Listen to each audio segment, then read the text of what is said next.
Welcome everyone to our webinar today. My special guest is Marica Bonomo from Monte del Fra in Veneto. Marica, how are you? Very good, thank you, and thank you for the invite, Tom. I really appreciate it. Thank you. Oh no, we met. I think at your estate maybe about 10 years ago, maybe a little longer than that. And I've always enjoyed your wines, and I've been able to try more of them lately. And you have a very unique story to tell because, as far as producers who make white and red wines, and of course rosé and rosato, excuse me, you've received great press, great reviews from many top magazines, not only in Italy but in the United States and around the world. And so, and I can't think of too many other producers that have had this kind of success with every type of wine. And so, congratulations on that. Thank you so much. Yeah. Yes, we try to do as the best every day. So that's the teachment of my father. The last step is never done, and that's what we try to apply every single day of our life. As you said, Tom, our is a family business. We are located exactly in Somma Campagna, so in the southeast part of Garda Lake. Verona is the city, and our story started here in Monte del Fra, that literally stay for monks of the hill. So in the past there was a church, the Brown Order of the Church, that usually used to conduce this hill. But with the arrival of my grandfather in 1958, a piece of my family arrived here. So my grandfather with his family arrived, rent a piece, 2 rooms. One was transformed in an osteria where they sold wine by the glass, and the other room was their home. So that's a poor story that focused the attention to a lot of passion and value that from my grandfather was transmitted to my father and now to the new generation. Okay. So I have a picture up here of the principal. So why don't you tell us who's in this photo? Yeah, so now you feel me like at home, so I'm very proud about this. So this is my big family. So there's my father, there's my uncle, that are already the big bosses of our family. Your father's name is Eligio, is that correct? Is Eligio, correct? Okay. And is the legionnaire, and also the man that now is focused a lot of the attention in the vineyards, especially in the sustainable process. The other man with the mustache is my uncle. Is the winemaker, together with a very young and passionate winemaker Elia that we have in our team. My cousin Silvia is the right lady, that is the lady that is taking care about the welcome of the tourist. You see me, my cousin Massimo behind me, and in the middle between me and my father, that is the supporter of my father to the agriculture, especially the certification documents, and my mom and the wife of my uncle. Last but not least, my princess, the cocker, that is the princess, a team of 8 dogs. So when some journalists wrote that the best treatment that you can receive when you arrive in Monte del Fra is to be treated like a dog, because here is a sort of a 5 stars dog hotel for the care and the love that we use. Okay, he looks like a very sweet dog. What is his name? Yeah. Princess. Yes. So the picture was taken in Monte del Fra, that is where we are living, and that our cellar, our main cellar, where we produce the Custoza, the Bardolino, the Chiaretto, the Lugana wines. But we have also another cellar in Fumane, in the Valpolicella Classico, and recently 2 years ago we developed a new cellar in San Pietro in Cariano, so very near to the Fumane, where we produce the Valpolicella Classico. Okay.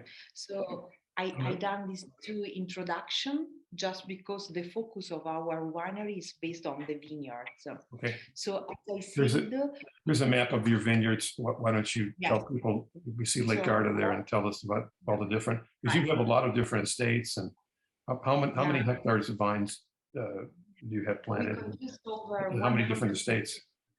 Yeah, we have over 137 hectares like ours, so our own vineyard, but we conduce in rent other 78 hectares. So it is important to know that all the wine that we produce come from our vineyards. The focus of Monte del Fra is focus the attention to the best terroir and the indigenous grapes when we approach to a specific wine. You know, Verona, this is the city of Verona. It's a very historical city that comes from the glaciation area. So thanks to the big change of the weather, a lot of water was moved and developed the Garda Lake, developed a mountain, developed a soft hill, developed waterfalls. So it's funny because in such small city, we have such a big difference exposition in terms of altitude, climate, and the terroir style. So what is interesting is that with the same type of grapes, we can produce such a different type of wines. If we are talking about white wines, the extreme example is that with the Garganega of Garda Lake, we produce Custoza. With the Garganega of the volcanic village of Soave, we produce Soave wines. And we've used the example of the Corvina. In the Valpolicella, we produce the Valpolicella, the Ripasso, and the Amarone. On Garda Lake, we produce Bardolino. So totally different type of wines that has a focus not only in the grape, but also in the style of vinification, the terroir, and the weather. So that's the philosophy of the Fra. Focus the attention. And the winery itself is in Somma Campagna, right? That is near the Lake Garda? Yes, Somma Campagna is in the south part of Garda Lake, in the area of Custoza. Okay. And it's a beautiful, beautiful village that I invite to everybody to come and to visit because it's very rich of history, and it's in a total fusion with the green.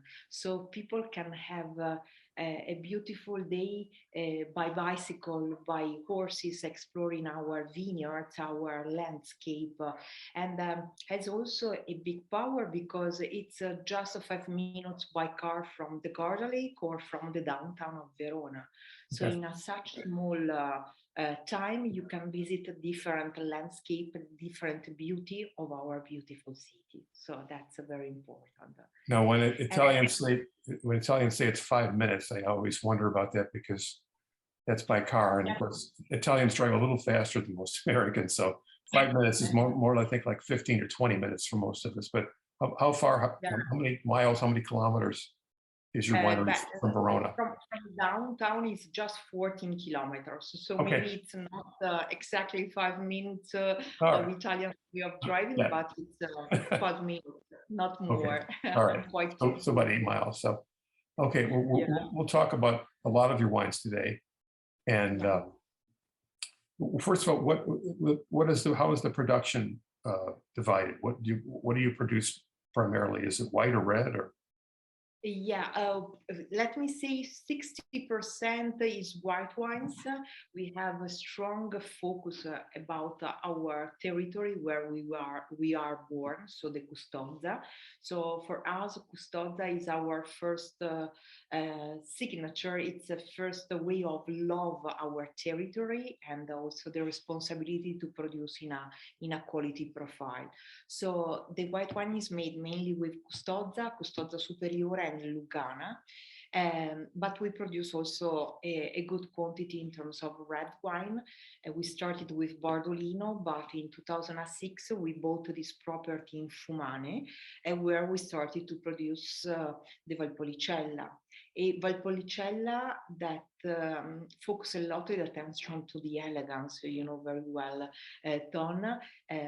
So the decision to arrive in Fumane, Valpolicella is a big area with different characteristics. Fumane for sure is an area that gives a lot of elegance and complexity to the style of this village. And as elegance is also the origin of our philosophy, thanks to the approach of the vinification of white wines, was not a coincidence that we arrived there. And we are supported also from a consultant that comes from Valtellina, where again the elegance, the clean profile is very important when we approach it to a wine. So that's very, very, very important. So this is Monte del Fra. So is where I'm finding now. It's our picture of love, because here we have our house that we share with our family. We have our offices, we have our cellar. In the downstairs, we have also the barrique area and an experimental cellar that permit us, thanks to concrete tank, to big wood tank, to try to explain much more better what does it mean soul and character that we've taken out from old vineyard. So there's a lot of ingredients when we approach in our wines, not only to prepare a clean and typical appellation wine, but we try to reach from a feedback of vineyards also a soul, a character. That's our mission, and that's the reason for which we focus the attention in the vineyard. Well, let's start talking about some of the wines, and we'll start with white, and we will talk about, you make Lugana, and you also make Custoza. And let me show you, you have a very, very famous bottling called Ca del Magro. We'll talk about that wine specifically, but tell me about this picture. These are, what grapes are these? So we are taking the focus to the main grape of this area, that is the Garganega grape. It's a very, very important grape for the Custoza. So let's talk about Custoza now, if you focus the attention to this grape. Okay. It's Custoza, first of all, last year celebrated the 50th anniversary. So it's an appellation that was born in 1971. And so it's young, but not so much young, and quite mature to have a good acknowledge from the vineyard, from the winemaker of this area. The important thing of the Custoza wine is that it's a blend wine. So mainly is made with the Garganega, but we have also Cortese, and we use also Trebbiano and Trebbianello like mandatory grapes. So when you think about Custoza, you do not have to think like a single varietal, but you have to think like in a teamwork. So to work in a team, we need also a very high expertise coming from the winemaker to balance the different grapes, because not one grape has to become the protagonist, the VIP, the star in a glass of Custoza, but everybody has to work for a focus that is gifting the harmonic and the balanced part. So Garganega for sure is the muscular, is the body, is the structure of the Custoza, and is also the grape that gives a long life to the style of the Custoza. Cortese, it's another very important grape in the Custoza. It's a grape that comes from the cousin from Piedmont, and in Verona takes a nickname that is Bianca Fernanda. And the grape became a bit more smaller and aromatic in terms of production. So is it the same grape as Cortese and Piemonte, or is it just a selection? Yeah, it's a parent. It's coming from the same family, but thanks to the terroir, thanks to the microclimate of Garda Lake, changed a little bit his characteristic. So the grapes became a little smaller compared with the Cortese of Piedmont, and became a little bit more aromatic. Okay. So I would love to define, especially for the Cadelmagro, the Chanel number 5 of the Cadelmagro. Okay. All right. And the Trebbianello, it's a biotype that comes from Tokai, from Friuli, and Trebbiano Toscano. So these are the mainly grape that mandatory the consorzio, the disciplinare, allow us to use in the Custoza. So I'm curious that you have in this wine and some of your other whites, you have Trebbiano di Toscano, or Trebbiano Toscano. Now in Soave itself, the grape is called Trebbiano di Soave. So, and I know there's maybe a dozen different Trebbiano in Italy. Yeah. So what's the difference on those two?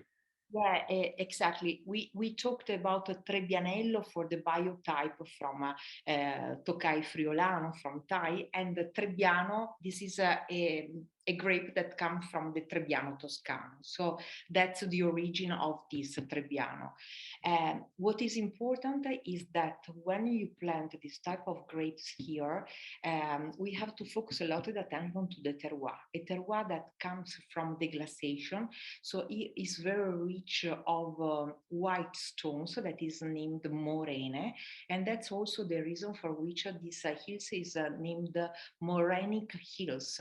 Okay. This is a stone that gives a lot of minerality to the style of this type of grapes. So the soft altitude, let's talk only about 130 meters, 60 meters from the sea level.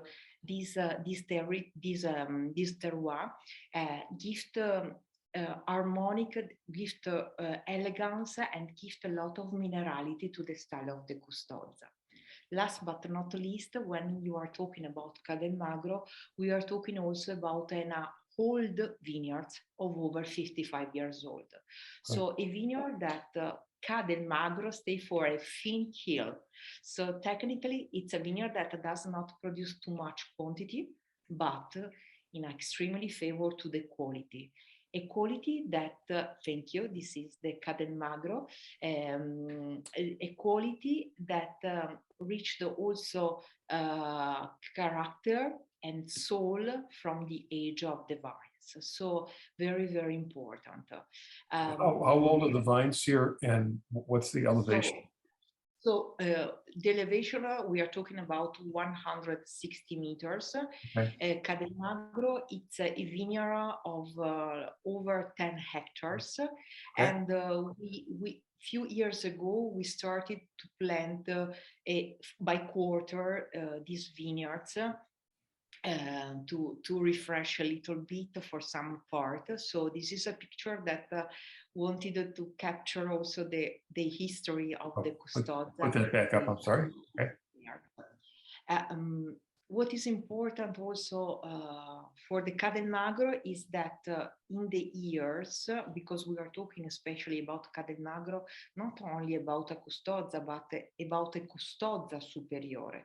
So the disciplinare tell us that for becoming superiore, we need to produce less, and Cadelmagro is perfect like vineyard, and needs a bit of time more to be developed in the superiore concept. Again, for the Cadelmagro, the acknowledge of our family is to focus the attention to find all these characteristics in a vineyard and not in a concept of the winemaker. So this is a vineyard that produces physically less, thanks to the age, gives a lot of character. And when we vinify in a different moment the single grapes that comes from this vineyard. So the Garganega, the Trebbianello, the Bianca Fernanda, the Cortese. These grapes stay at contact with the skin first, with the leaves at the end of May. And last but not least, we use concrete tank, not steel tank, not barrique, to give also the energy to develop as much as we can the entire characteristic of the vintage and the perfume of the wine. So when you drink a Cademagro, you really drink a piece of the territory of the Custoza village. Okay. I love this wine. I do too. There's a bottle there. Let's talk in detail about this because it's. I think I would argue it's your most famous wine. It's received Tre Bicchieri from Gamarosso. What is it? Is it 7 or 8 years in a row now, or 9, or what is? 12. 12. Oh, really? Wow. I would say probably outside of Satsukaya or Nalaya, that might be a record. 12 years in a row. That's amazing. So, and as you said, it's a superiore. So you're aging it how long? This is referred to age or the higher alcohol, the superiority.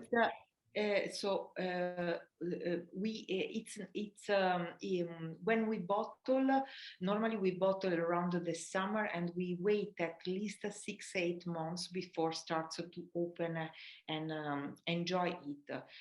You touch the argument of aged. So for sure, the age of Cademagro, it was a very important thing to capture the attention, not only from you, Ton, but also from a lot of different journalists in the world and a lot of different wine lovers. Because in Cademagro, you can also organize a vertical of the last 15 vintages, and you can feel an interesting and unique white wine that when it's young has a lot of herbs, basil, slaves, tropical fruit, but step by step when starts to develop in the bottle, starts also to go out saffron notes, hydrocarbon notes, so it became more luxury, more complex.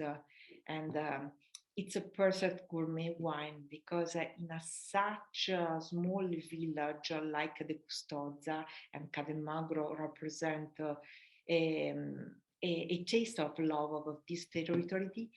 You can feel a cosmopolitan wine that can be balanced with risotti, with lobsters, with Pekingese ducks, with asparagus, artichoke. So we sell in over 60 countries around the world. That's great. And it's funny how this wine is becoming very democratic with the culture food of this area. So that's the best surprise from us. And we are so proud also because last year with the 19 vintage, Wine Spectator chose this wine like one of the best 100 wines in the world, and put a Custoza, put Cademagro in the flag of the top wines.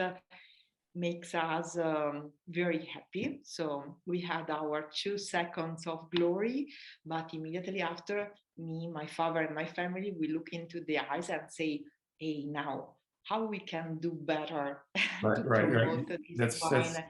That's a great attitude to have. Great attitude to have. So, what was the first vintage of this, and how many bottles do you currently make per year? So we produce around 80,000 bottles. That it could be 60, 80. So 80 is the maximum production of these wines. We started many years ago because Cademagro was started, and that's my big passion for Cademagro, was a sort of dialogue in between my father, my uncle, and me. Because when I started to travel, I'm a white wine lover, so I love white wine. So when I started to travel and I came back home, I asked to my father, why can't we produce a big white wine? So, because in the past, the Custoza was much more well known, like the Custoza fresh, fruity, easy, young, like the fresh vintage. So my father, after a few times that heard me, tried to focus the attention to a potential vineyard, and all the attention went to this old vineyard that we have, Cademagro. And in the first step, I'm talking about 86, 88. My uncle started to vinify like like you can think a big white wine. So in the first step, we started with a step in wood. After that, we moved to sour maturation. After that, we tried to balance both. So we arrived around 2000 with the final approach about Cademagro that has to not add in the vinification process through other things, but our philosophy in Cademagro is less is more. So more authentic is the minerality of the terroir, more authentic is feel the teamwork of these grapes, more authentic is the character and the soul of the vineyard, more is Cademagro style. So the hands of the winemaker is just to permit to the nature to talk in the glass of Cademagro, not the technique. Well, a question just to follow up on that. I mean, you've seen my reviews and you know how much I love the wine. 2019, I gave 95 points too. And it just, I mean, it has tremendous complexity. I mean, as well as the perfumes, the aromatics, the floral character notes to it. But, and of course, and that complexity, I'm sure, obviously has to do with the fact that you don't have one grape, you have several grapes. But I'm very happy, not only because I love the wine, but I'm very happy that you have received all this great press, because it really is truly one of the very best. Certainly, I think one of the top 15 or 20 whites in Italy, maybe even the top 10. And I know people watching this today, or who will watch it, on YouTube later on, I'm sure have had this wine and love that wine and Italian white wines. But do you still? And you mentioned you're in many countries. Do you still get?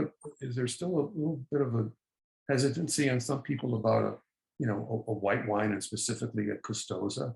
I mean, it's not, white wines aren't as famous from Italy as they should be, but if people know white wines, they probably think of Soave, or they think of Pinot Grigio, or maybe something like Greco di Tufo, or something like that. So what do you have any customers, if you have resist, what do you tell them? What's the best positive,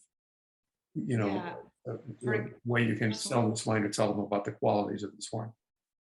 Yeah, first of all, you are absolutely right. When you introduce on the market something that is not known, it's always a bit more difficult, because you have to open the street for a new wines. And in the past was not easy, because Custoza mainly was known like to be a fresh wine that is perfect, but when you try to enter in the complexity, maybe was not the right way with which it used to well known. So I tried to capture the attention through the vertical of this wine, to show that the way of thinking to the Custoza maybe was wrong in the past, because if you give time to the Custoza wine, you can gift complexity, you can gift fashion, you can gift elegance, smartness, power. So that was the approach. Step by step, change a little bit the way of thinking to this appellation. That's what I try to do in my life, in my business about this wine. Now, for sure, rates helped us to identify Custoza like a serious wine, like an important wine. But what is important, I think, in the style of the Cademagro, it's also that when you taste, it's immediately understandable the smart part of this wine. So it became also well known around the world, also for the easy capacity, and that's the smartness of Cademagro, to be matches with different type of food. So like ambassador of Cademagro, we have a lot of sommelier in restaurants that promote this wine, because it's perfect like matches to develop a teamwork also with the effort of the chef in the kitchen.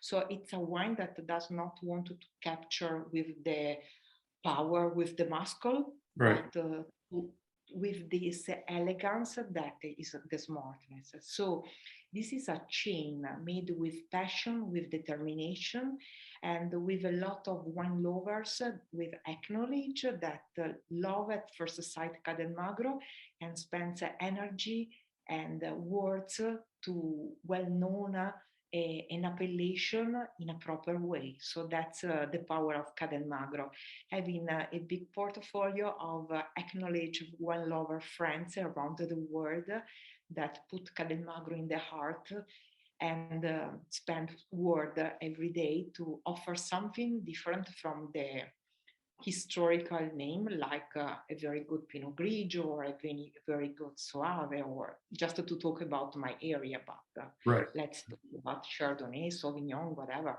of course. It's, How many producers, about how many producers are there of Custoza?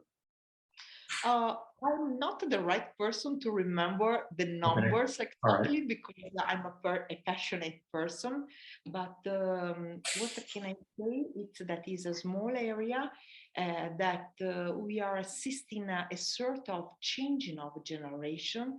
And I find in the new generation of this wine producer a lot of determination and volunteer to approach in a quality profile about this appellation.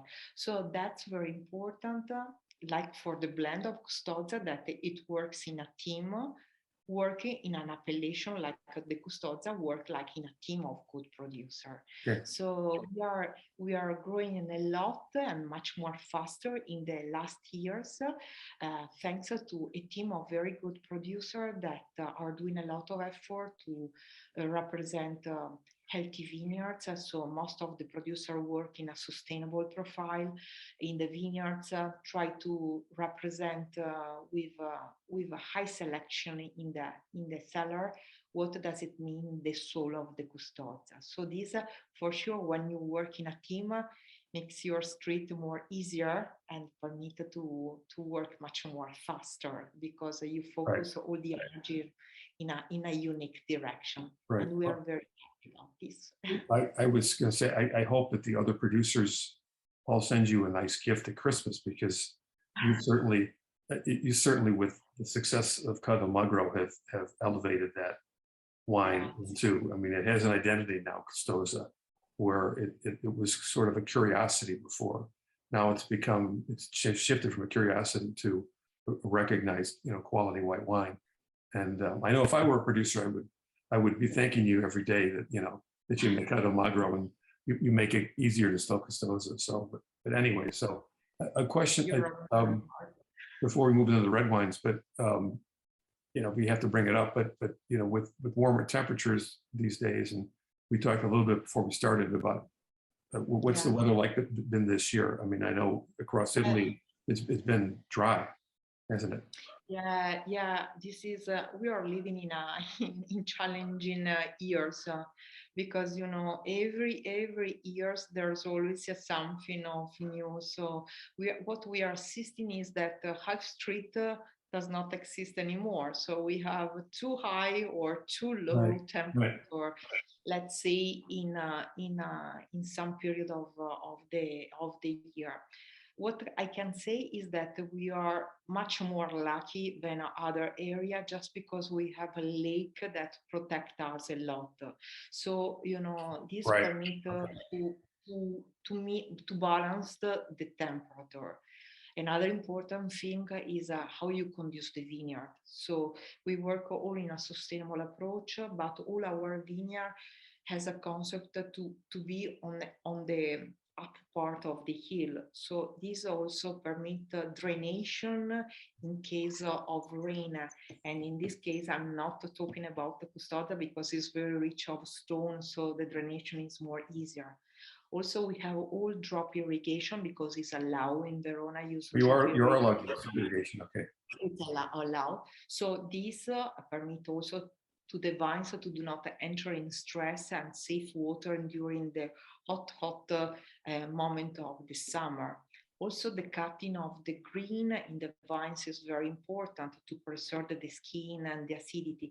So a lot of ingredients that is a part of your experience that you have to apply to balance a weather that sometimes is a good friend, sometimes could become an enemy. So Right. that's what we try to do. And sometimes also be responsible for your future and taking some hard decision, like maybe in 2014 we taken, that was not a very lucky year, and we decided to do not produce some vintages, for example, like for the Amarone Riserva. So it's wrong generalized an appellation, because it happens where it happens. So when there are a lot of rain, when there's a storm, is not everywhere, but in some specific area. Sometimes, like ambassador and EVT culture, a producer of wines is an ambassador in the world of a specific area, has to take a good choice, but also sometimes a hard decision, and that's the responsible. So try to do the best in every single phases of the production without accepting compromise. So that's what we try to do. And assisting also from the big boy upstairs. Right. I talked to winemakers all over the country, and I remember a few specific ones in Pray a Piemonte. lot. That's another one secret. I remember a few in Piemonte would tell me, they said, Tom, the greatest part or the best part of our job is that we work under the sun. Yes. And they said, the worst part of our job is that we work under the sun. So it's like you can't change that. It's gonna, the weather is gonna benefit you at certain times, and it's gonna be a problem other times. So you just have to deal with that. Yeah, that's true. I have a lot of eyes of my father fixed in my mind.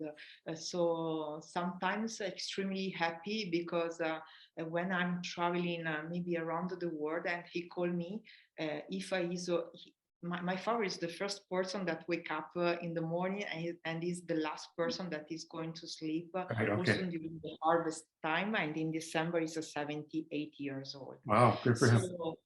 A good experience. So sometimes when I'm traveling and the harvest is totally excellent, beautiful, everything is going like you dream and is happening, he called me and say, hello Marica, here there are grapes that is so beautiful, and starts to talk about the grapes, about the vineyards and whatever. And after 10 minutes say, by the way, how are you? How is going? Okay, I have to go. Vineyards is calling me. Right. So that's the good part. Sometimes when the weather is not a good friend of us, I have these eyes that work very strong for all the year, and it's enough 2 seconds to change completely its work. So this is the best teachment for me.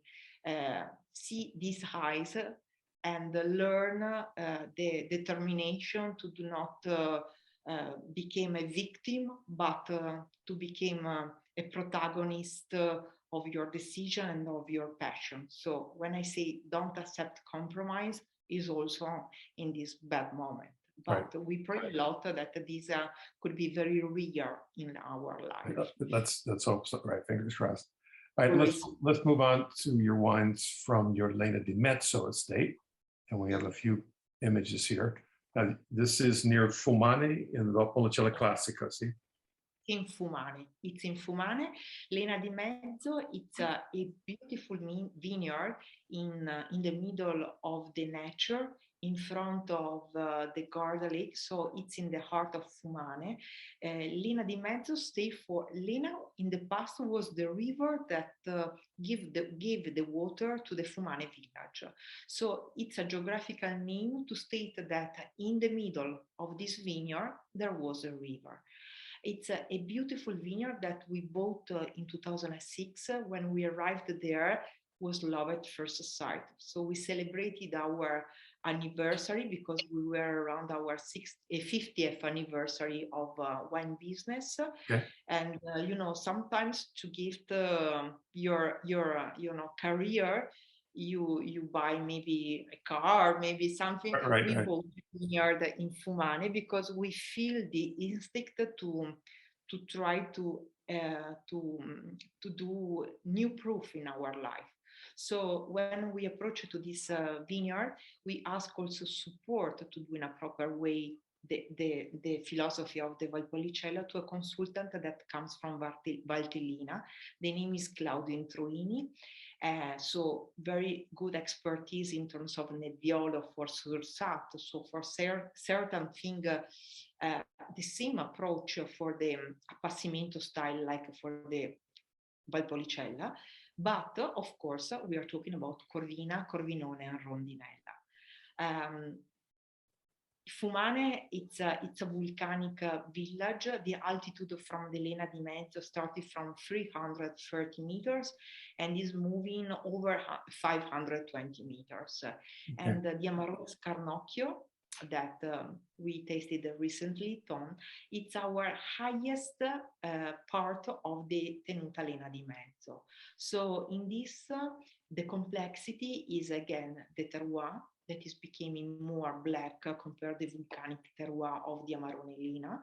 The age of the vines over 48 years old, and the biggest caution condition, so the ventilation. So the style is made like the Amarone Lena di Mezzo, Corvina, Corvinone, Rondinella grapes that dried for, let me say, around 4 months.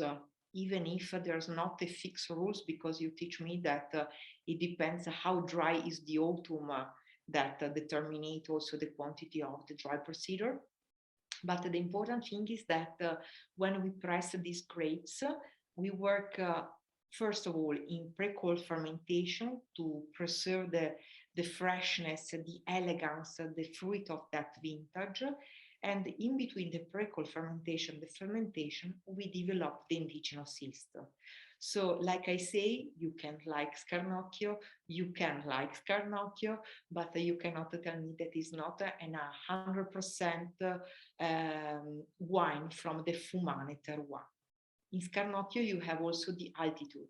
So complexity for this Amarone Riserva comes from the same concept of the Cadelmagro, an authentic expression about the best high part of a Fumane village, the character of an old vines, and the characteristic of a terroir that gives complexity, but also balsamic note, geranium and violet flowers that comes from this area. So it's a way of love to give the chance to a particular village, a unique village, to talk in a glass of wine, like in the Amarone Riserva.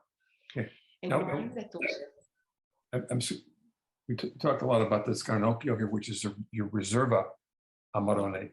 I also tasted your Valpolicella Classico Superiore from Luna di Mezzo, when I was very impressed with it, because it's like, I know there's been this argument in the area that, you know, well, Valpolicella is this very simple wine, and that, you know, a lot more Amarone is made than Valpolicella, and like people have forgotten about Valpolicella, and so it seems to be a few wineries that seem to be serious about it. But this wine, to me, I had the 2018. It was just a lovely wine. It had a lot of freshness to it, and it certainly wasn't this light, drink it tonight, you know, easy wine.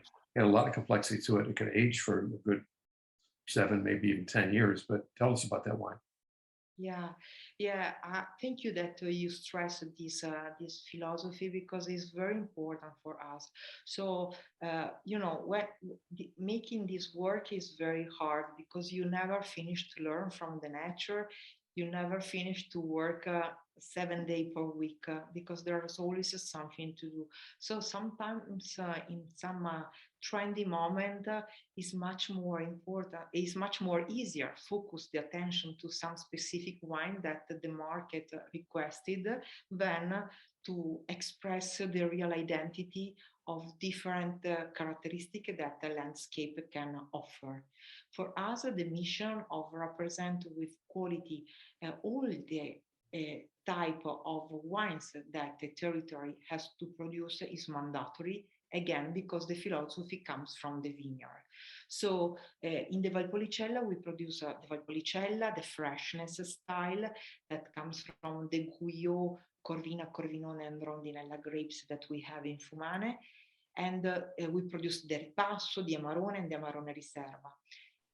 To the Valpolicella Superiore, we always gave a high focus because for us represent the essential in between a territory and the time when you give the time to the territory to talk. So in Valpolicella Superiore, you have the grapes, you have the elegance of a volcanic terroir, but you have also the aged, for us in big French barrels, that give the time to the grapes to develop also his own spicy, supported from all the acidity preserved from the fermentation and the working with indigenous yeast.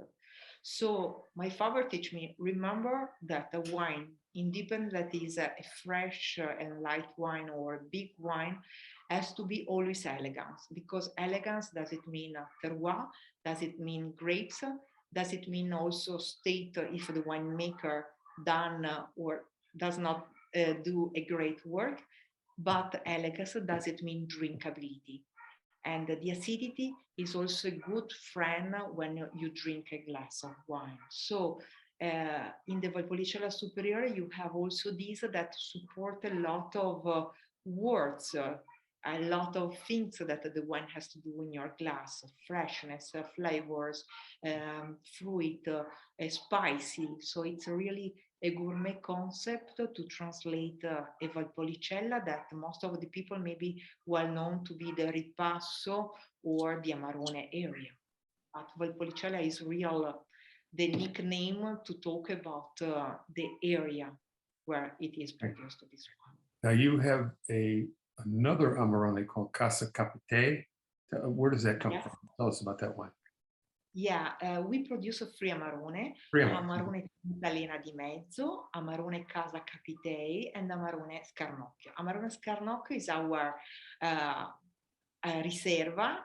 All these names comes from a specific geographic area, so we do not have such a great fantasy, but this is also another good way to stress a strict feeling in between where we produce the grapes and where the wines come from.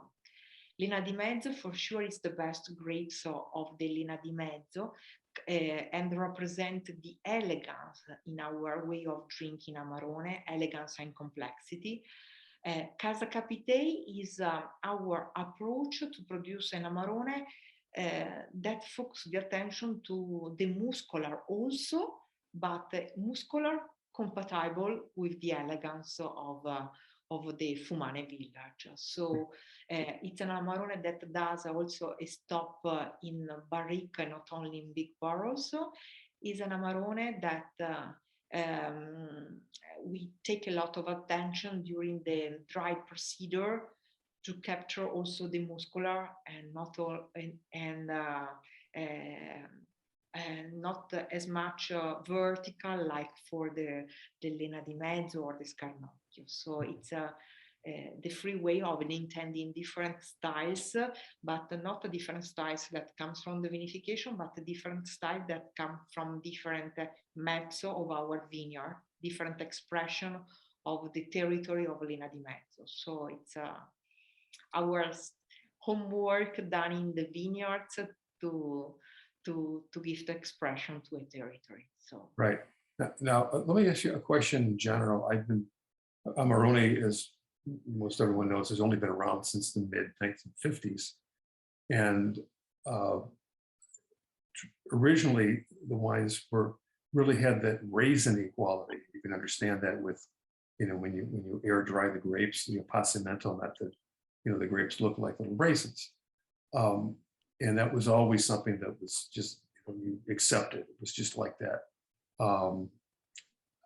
More and more examples, yours and some of the leading estates in Valpolicella that make Amarone, the wines are much more elegant and they've kind of lost that raisiny quality, which I think is a good thing.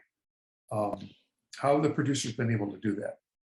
Yeah, it's the approach, you know. So everything, everything in our life before being done has to be invoked. So that's the teachment. So for us, it's very important gift an identity in between the terroir and the grapes. So sometimes. First of all, it's very important also the origin where the Amarone come from. So the power of the Valpolicella area is that it's a big area.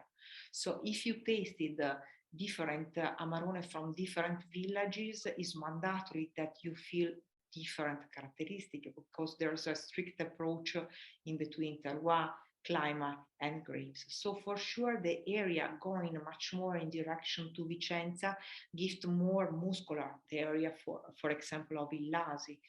The area of Classico for sure is much more focused to give more elegance and complexity. Okay. Last but not least, the vinification and the way of thinking of the winemaker can support much more the complexity or much more the muscular thanks to the dry procedure. For us, we are not a big fan of residual sugar, so we are much more passionate in preserving acidity, in preserve fruity and elegance, because it's also the signature of the Fumane village. So if we are looking to muscular, maybe we are not good ambassador of a territory that is much more for the complexity.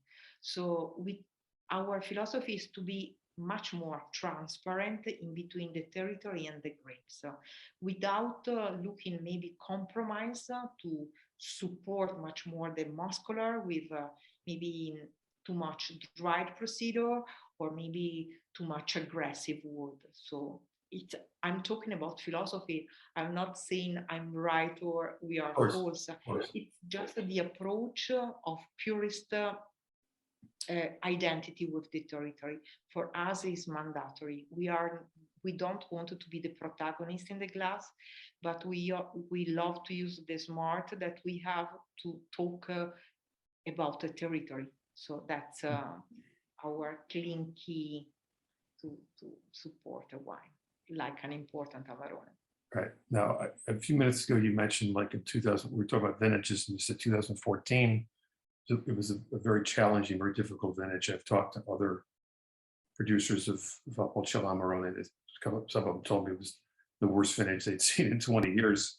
And they too did not make an Amarone that year, or they made only one instead of a selection. So we know that was not a good year. The Scarnocchio, the current one I tasted from you, was 2015. So could you just take us through the vintages 2015, 16, 17, and 18?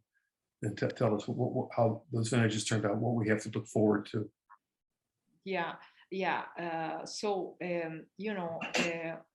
The temperature and how it's going, of course, the spring, the summer, and the autumn is doing the biggest difference in terms of quality of a vintage.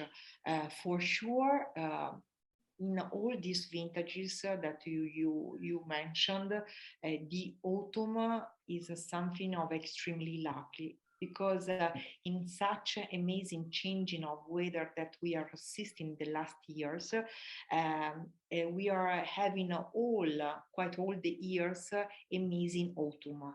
Amazing autumn doesn't mean that we can have a perfect time of appassimento style of dry procedure, first in the vineyards and after that in the cases. What do the big difference is the evolution of the maturation of the vines during the spring and the summer. So Fumane, especially the Linea di Mezzo, is very well preserved because we are quite high in terms of altitude. So even if we have high temperature, we are able to do not stress the vines. So general talking, for sure, 15 was a bit more warmer than 16 vintage. So it's a wine that maybe is much more immediate to be drinkable because the acidity is not so high like in the 16, that is a 5 stars vintage, 16. Right. Because it's a vintage to keep in our cellar and open in a long future, because acidity and pH give a slow time, a slow way of working for a long time of life. I'm not sure that I explained very well what does it mean, but it's important. And in 16 we have whatever we can ask from the nature to pretend a long life.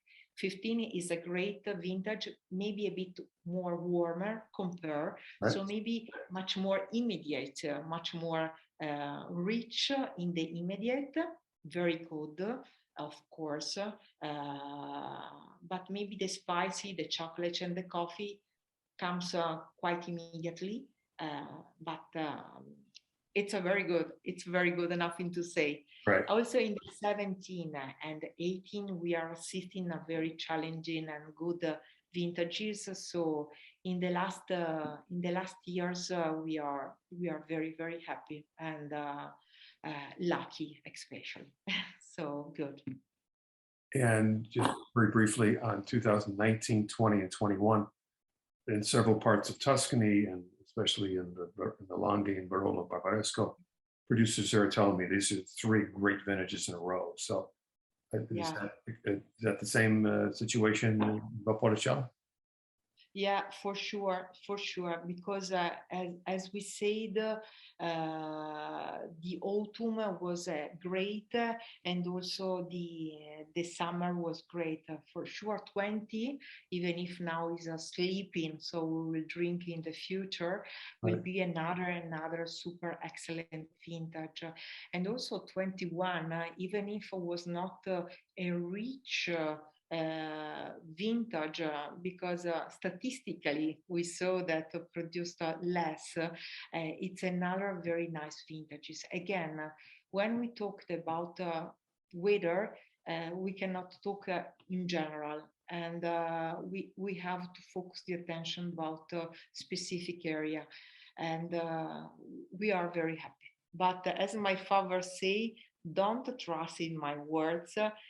Come in the vineyards, come in the cellar, and let's open a bottle together, because it's important to learn from your feedback and taste it together wines. So that's the big theme: taste, enjoy, and develop passion around a glass of wine, and share emotion, and learn also from feedback from different wine lovers. Assolutamente, sì. So, thank you. Molto bene. L'italiano è sempre fresco, Tom. Complimenti. Thank you very much, Marica. This has been a long time since we've talked to each other, but enjoy the wines over the years. And so the latest releases are just, you keep improving. So like you said before, you don't just sit and say, okay, we get great scores and that's it. You keep working. So obviously have done that. So your family and you. So thank you very much. And next time we will surprise you with a new wines, but it's a surprise now. Oh, okay. So we are working for learning from the nature. We are working, so it will be a surprise. And fingers crossed that we see each other in Veneto someday. So very soon. Yeah. Okay. I wait you, and I wait all the guests. So thank you so much, Tom. Okay. Thank you for the opportunity. Buona giornata, buon lavoro. Ciao ciao. Buona giornata a te, grazie. A presto. Ciao.